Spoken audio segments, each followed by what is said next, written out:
Army आसरा study point में आप सभी को स्वागत है। आप सभी विद्यार्थियों को स्वागत है। अगर आप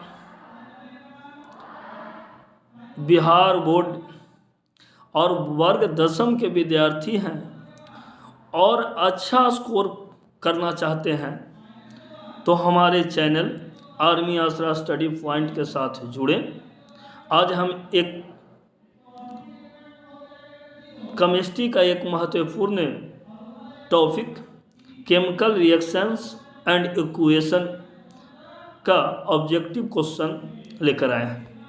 आइए स्टार्ट करते हैं, पढ़ते हैं हम लोग सब मिलकर। मल्टीपल चॉइस क्वेश्चंस है।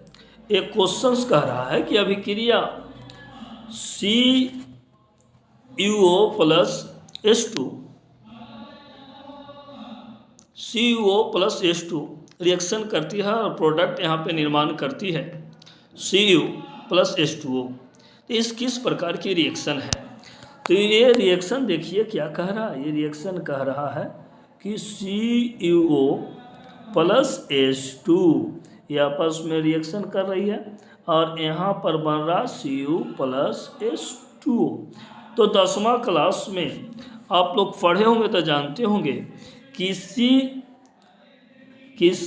अगर ऑक्सीजन किसी तत्व में अगर जुड़ता है, किसी तत्व में ऑक्सीजन जुड़ता है या हाइड्रोजन निकलता है तो वहाँ पे ऑक्सीडेशन होता है, और अगर उल्टा होता है तो वहाँ पे रिडक्शन होता है। तो यहाँ पे हम लोग देखिए H2 में क्या हो रहा है, ऑक्सीजन जुड़ रहा है तो यहाँ पर क्या हो रहा है, ऑक्सीडेशन हो रहा है, और Cu से क्या हो रहा है, ऑक्सीजन निकल रहा है तो यहाँ पर क्या हो रहा है, अवकरण। तो जरा जिस अभिक्रिया में उपचयन भी हो अपचयन भी हो उसको क्या कहते हैं, रेडॉक्स अभिक्रिया। तो हमको सही आंसर हो जाएगा, हमारा सही आंसर होगा रेडॉक्स अभिक्रिया। चलिए क्वेश्चन नंबर 2 देखते हैं। अभिक्रिया क्या है, 2Cu प्लस O2 प्रोडक्ट बना रहा है 2CuO। किस प्रकार की अभिक्रिया है? देखिए ऑक्सीजन यहाँ पे जुड़ रहा है, क्या हो रहा है, ऑक्सीजन यहाँ पर जुड़ रहा है। देखिए यहाँ पे Cu से CO हुआ, यानी यहाँ पे ऑक्सीकरण हो रहा है, यानी हमको सही आंसर हो जाएगा B, उपचयन अभिक्रिया। अब यहाँ पर अगला है अभिक्रिया CaO प्लस H2O प्रोडक्ट बना रहा है कैल्शियम हाइड्रोक्साइड। किस प्रकार के रासायनिक अभिक्रिया है? तो देखिए जब 2 या 2 से अधिक यौगिक आपस में जुड़कर एकल उत्पाद का निर्माण करता है तो उसे संयोजन अभिक्रिया कहते हैं। यानी मेरा राइट आंसर जो हो जाएगा संयोजन अभिक्रिया हो जाएगा। मेरा राइट आंसर संयोजन अभिक्रिया हो जाएगा। अभिक्रिया चौथा कह रहा CuO प्लस H2 प्रोडक्ट गर्म प्रोडक्ट यहाँ पे निर्माण हो रहा है Cu प्लस H2O। किस प्रकार की रासायनिक अभिक्रिया है? तो यही रेडॉक्स अभिक्रिया, ये भी रेडॉक्स से अभिक्रिया हो जाएगा। चलिए क्वेश्चन नंबर आगे चलते हैं। एक अभिक्रिया दिया गया है ZnO प्लस CO प्रोडक्ट यहाँ पे बन रहा है Zn प्लस CO2 के बारे में निम्नलिखित में कौन सही है?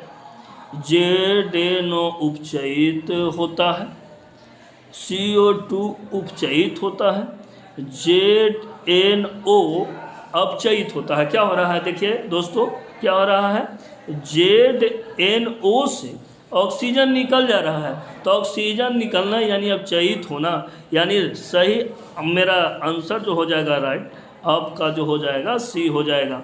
चलिए अगला क्वेश्चन है AB प्लस CD प्रोडक्ट बन रहा है AD प्लस C। अभिक्रिया का नाम बताइए।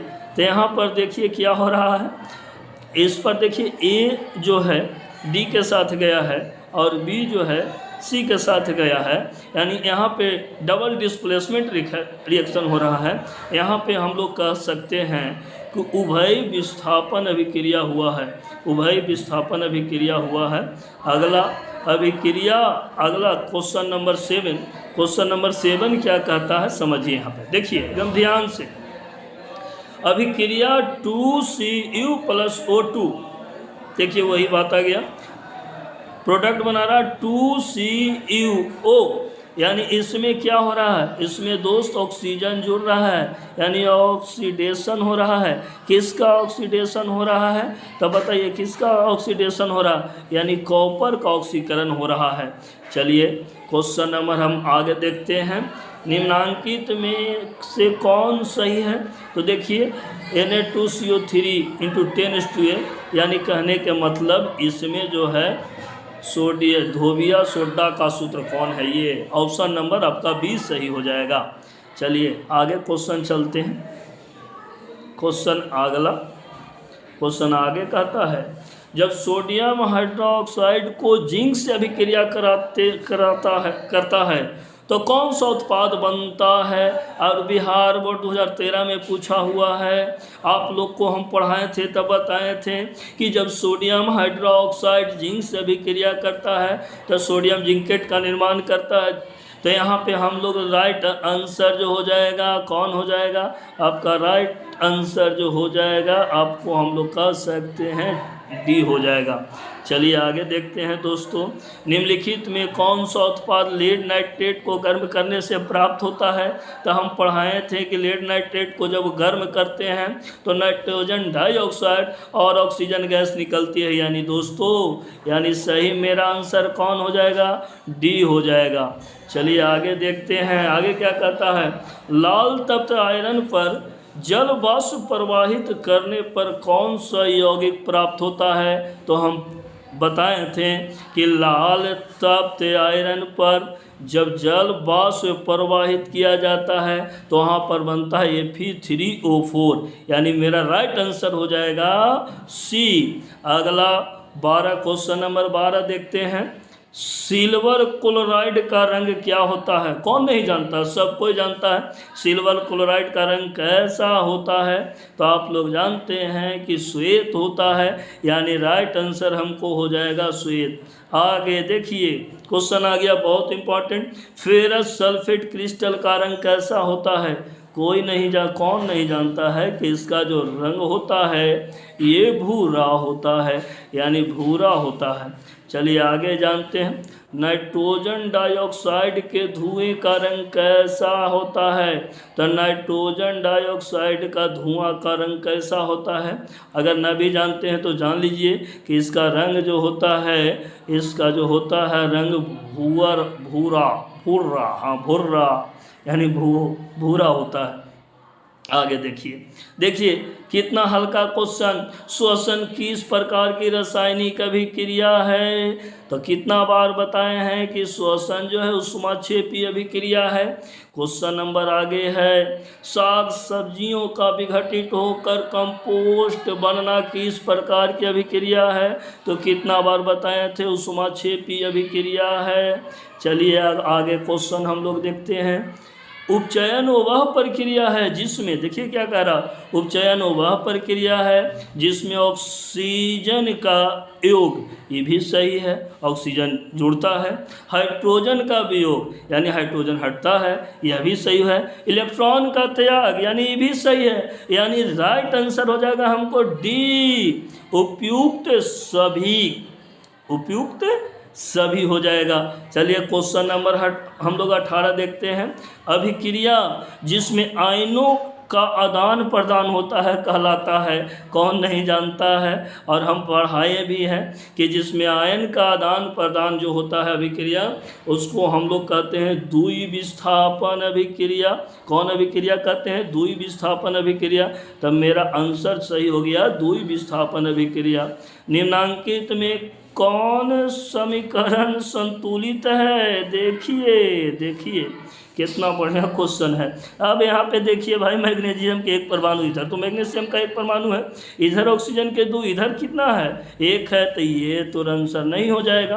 अब इधर देखिए हाइड्रोजन के 2 परमाणु, इधर 1 है, तो ये तो नहीं हो जाएगा, नहीं लग रहा है, यानी FeCl2 नहीं, भी नहीं हो जाएगा। चौथा देखिए ZnH2 हाँ यहाँ पर होगा चौथा दोस्तों, लेकिन यहाँ पर H2 छूटा हुआ है, हाइड्रोजन गैस निकलेगा, यानी राइट आंसर। आप लोग भी नोट्स बनाइएगा तो यहाँ पे H2 कीजिएगा, यहाँ पे छूट गया है, मिस प्रिंटिंग है, टाइपिंग में एरर है।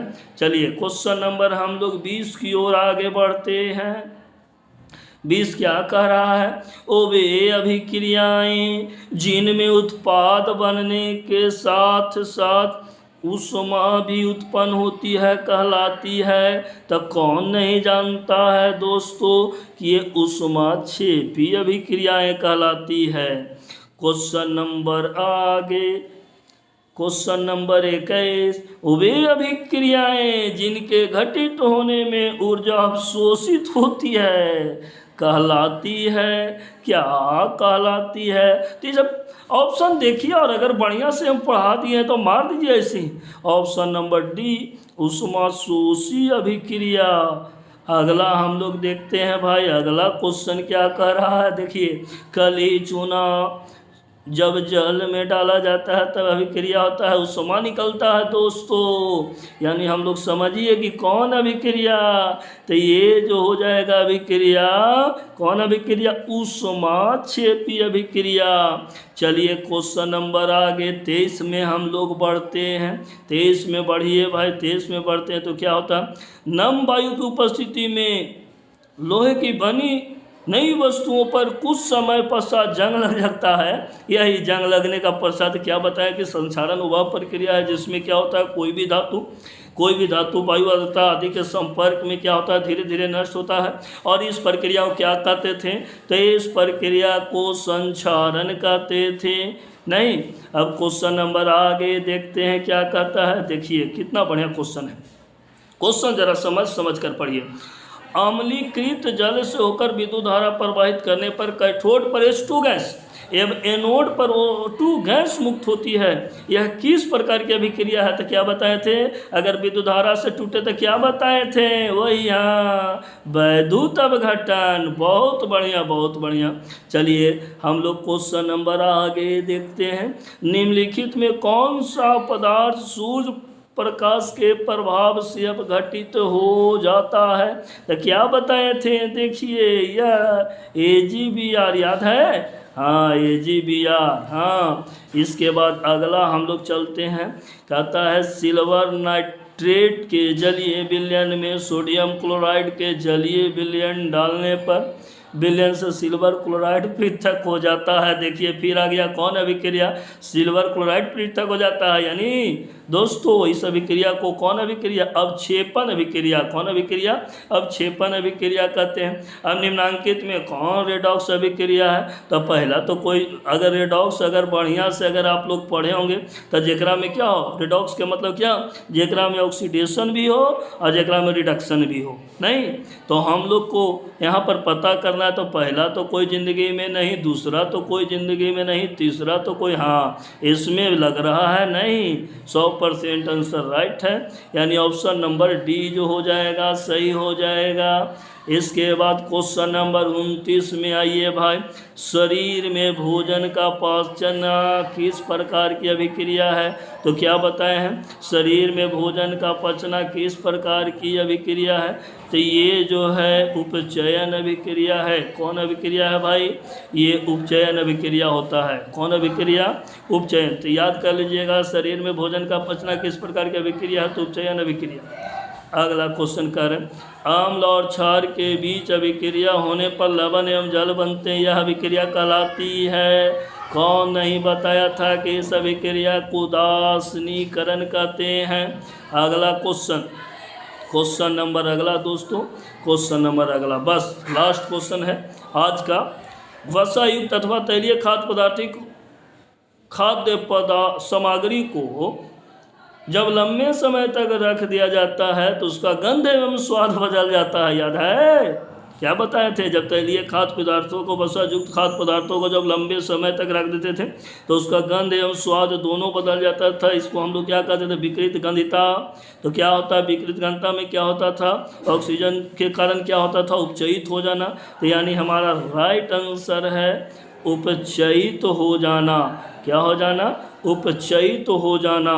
तो दोस्तों आज पार्ट 1 में 31 क्वेश्चन किया हम लोग मिलकर किए हैं। पार्ट 2 कल आपको आएगा। आप लोग अगर 10वां में अच्छा नंबर लाना चाहते हैं तो मेरे चैनल के साथ जुड़ें। Thank you.